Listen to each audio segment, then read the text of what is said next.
संयोजन और विच्छेदन। विच्छेदन का तात्पर्य क्या है और संयोजन का तात्पर्य क्या है, ये दोनों अभी से आपको तैयार रहिएगा। संयोजन का मतलब संयोग करना, इकट्ठा करना, और विच्छेदन का मतलब तोड़ना।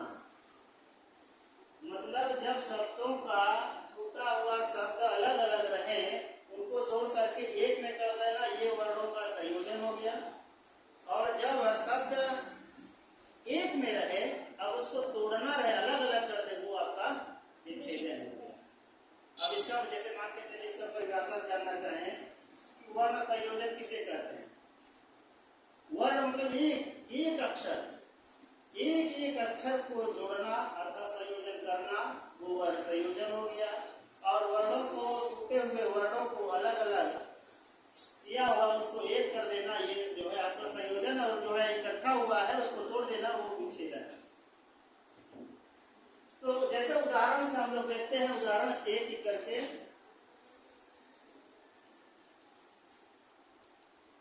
सबसे पहले संयोजन को समझते हैं, संयोजन कैसे करेंगे। जैसे मान के चलिए लिखा है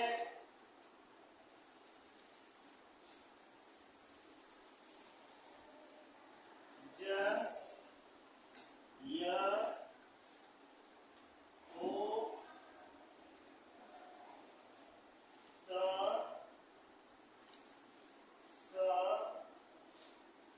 न, आ बराबर क्या। ये अभी आपका विच्छेदन हुआ है। अब इसी को हम लोगों को इसको संयोग करना है, जोड़ना है। तो लिखा है सबसे पहले एक एक अक्षर। अभी आप लोगों को अभी प्रैक्टिस करवाएंगे कि संयोजन आपको करना आता है, नहीं आता है, जोड़ना आता है, नहीं आता है, कहीं कहीं गलती न कर रहे। तो एक एक अक्षर को हम लोग जो है सबसे पहले जोड़ना शुरू करते हैं।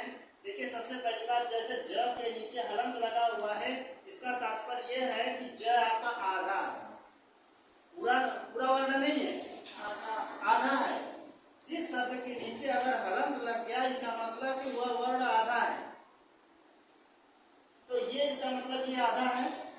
तो हम लोग सबसे पहले आप शुरू करते हैं आधा ज, ठीक है। फिर कौन सा वर्ण है? य, आधा य, अभी ये है। फिर उसके बाद किसका मात्रा है? ओ। अब इस हलंत को जब हटा देंगे तो ओ का मात्रा हो गया क्या? यो। यहाँ तक बना। फिर उसके बाद जो है कौन सा वर्ण है? आधा त कर देते हैं, ठीक। अब उसके बाद क्या है? आधा स। अब इसमें स जोड़ देंगे तो इसका हलंत हट जाएगा, ठीक है। फिर उसके बाद जो है न लिखा है, आधा न, इसका मतलब आधा स में भी आधा भी न है। फिर लास्ट में किसका मात्रा है? हलंत हट गया, ये आ गया आ। क्या बन गया? ये है वर्णों का संयोजन। सरल है ना? ये आप अभी पढ़ रहे हैं, फिर अब 9th में जाएंगे, 10th जाएंगे, जितना पढ़ते जाएंगे ये आपको हमेशा देखने के लिए मिलेगा। अभी 6th क्लास में पूछा था, देखे थे? हाँ सर। वर्णों का संयोजन करना, विच्छेदन करना। तो शायद आप लोगों को नहीं पूछा होगा, लेकिन अब आगे चल करके आपसे भी पूछेगा इस तरह का सवाल, वर्णों का संयोजन करना और वर्णों का विच्छेदन करना। ये तो संयोजन हो गया। एक उदाहरण और देखते हैं, एक उदाहरण और देखते हैं। जैसे मान के चलिए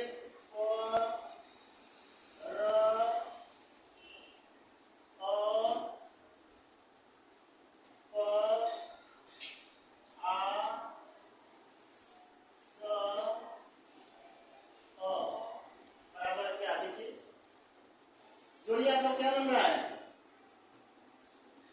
ऐसे शॉर्टकट में जोड़िए क्या बन रहा है? प, र, अ, प, आ, स, अ। क्या हुआ? क्या बना? हाँ, पहले प लिख दिए, आधा, इसका आधा ही समझे। फिर क्या है? आधा। यहाँ पर हम लोग अगर र कर देते कोई दिक्कत नहीं। फिर उसके बाद क्या है? अ है, इसका मतलब अब यहाँ पर बन गया। फिर क्या बन रहा है? क।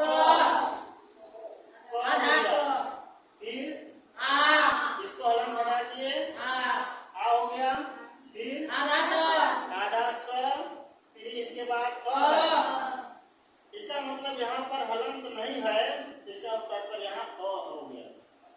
क्या बन गया? प्रकाश। प्रकाश, ये है आपका वर्ण का संयोजन। ठीक है, किसी को समझने में दिक्कत नहीं? इस तरह से आप लोग को अभी प्रैक्टिस करवाएंगे, आपको सबसे करवाएंगे, आप लोगों को बताना है कि वर्णों का संयोजन कैसे करना है। अब हम लोग अध्ययन करेंगे विच्छेदन का।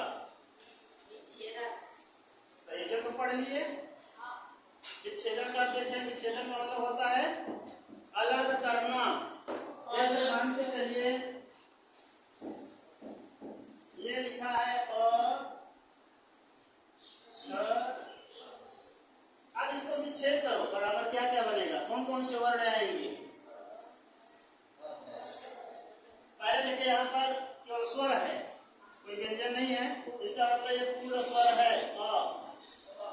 ठीक, और उसके बाद यहाँ पर यहाँ दो वर्ण हैं। कौन कौन सा दो वर्ण है? क और श से मिलकर के क्ष बना। ये दो अक्षर किससे किससे मिलकर के बना है? क और श बराबर श। इस तरह से अगर जब तक ये दोनों वर्ण नहीं मिलेंगे तब तक श नहीं बनेगा, इसलिए इसको जो है संयुक्त व्यंजन भी बोलते हैं। तो डायरेक्ट आप लोग श मत लिखिए, पहले क लिखिए जिससे जिससे मिलकर के बना है, और फिर आधा क, आधा मूर्धन्य श, फिर क्या है अ, फिर क्या है र, फिर क्या है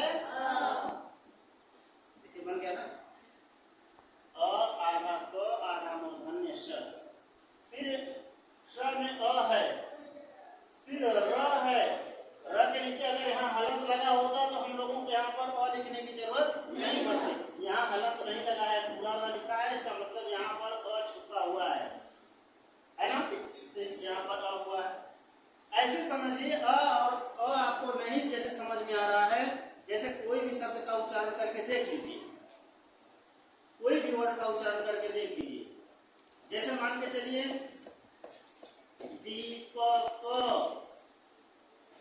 बोले ना दीपक, तो के बाद कोई स्वर आ रहा है? कौन सा स्वर? हाँ, जैसे दूर तक बोलते जाइए तो लास्ट में आ रहा ना, तो इसका मतलब है कि क दो अक्षर से मिलकर के बना, एक तो क और दूसरा अ। जितने भी व्यंजन हैं सभी व्यंजन स्वर के संयोग से बना है, लेकिन जितने स्वर है वो जो है व्यंजन के संयोग से नहीं बना है। जैसे मान के चले अ का उच्चारण करिए, क्या क आ रहा है? क्या ख आ रहा है? कोई व्यंजन नहीं आ रहा, केवल और केवल वो स्वर है। इसका मतलब है जितना व्यंजन वर्ण है, व्यंजन में स्वर तो मिला होता है लेकिन स्वर में व्यंजन नहीं है, वो पहले से पूर्ण है, आधा अधूरा स्वर नहीं है, पहले से पूर्ण है। तो ये आपका जो है वर्ण का विच्छेदन हो गया। इस तरह से आप विच्छेदन करेंगे। आप जैसे मान के चलिए एक को आपको और भी देते हैं ज्ञान, बराबर क्या बनेगा? बोलिए, ऐसे करेंगे। यह ज्ञान भी संयुक्त व्यंजन है। संयुक्त व्यंजन अर्थिक, संयुक्त व्यंजन मतलब समझता है नहीं? संयुक्त का मतलब होगा मिला हुआ, जहां पर दो या दो से अधिक व्यंजन मिल जाए वही संयुक्त हो गया। तो यहाँ इस ज्ञ में भी जो है कई अक्षर मिले हुए हैं, इसलिए जैसे जैसे आपने क्ष को पढ़ा था, यहाँ पर क अक्षर से मिलकर के क्ष बना, इसी तरह से यहाँ भी किससे किससे मिलकर के क्या बना? इसका बनता है च और यहाँ क्या क्या बना? अब आप लोग क्या पढ़ते हैं इसको? क्या पढ़ते हैं? गलत पढ़ते हैं। क्या पढ़ेंगे तो बनेगा ग और ये होगा, या फिर ये अगर पढ़ रहे होंगे तो ये बनेगा ज्ञ। इसका मतलब कि उच्चारण गलत हो रहा है, इसको ज्ञ नहीं बोलते।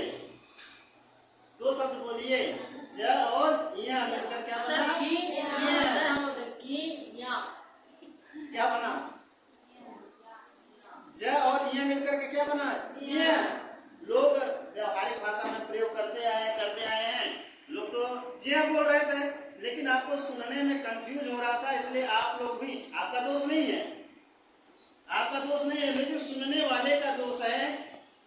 प्राचीन ऋषियों ने जो स्वर का जो है बनाया था, उसको ज और इया से मिलकर के ज बनाया, लेकिन आपको सुनने में कंफ्यूज होने लगा। धीरे धीरे ज को ज्या बनाने लगे। लेकिन शुद्ध क्या है? ज्या।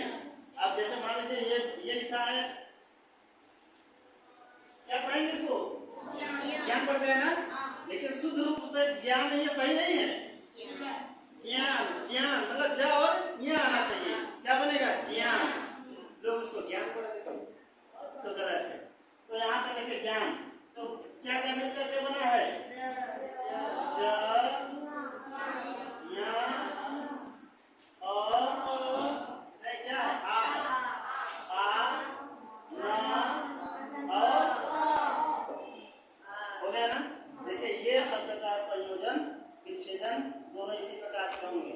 हम एक उदाहरण देंगे आपको, एक उदाहरण आपसे संयोजन में भी जो है पूछेंगे और विच्छेदन में भी पूछेंगे। आपको उसको हल करके बताना है, वर्ण संयोजन कैसे होता है, वर्ण का विच्छेदन कैसे होता है, इस प्रकार गलत नहीं करना है।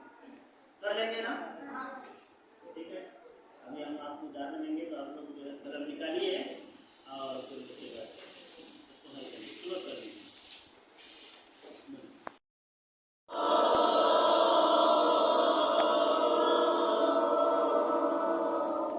सर्वे भवन्तु सुखिनः, सर्वे सन्तु निरामयाः, सर्वे भद्राणि पश्यन्तु, मा कश्चित् दुःखभाग् भवेत्। ओम शांति शांति शांति। नमः संस्कृताय।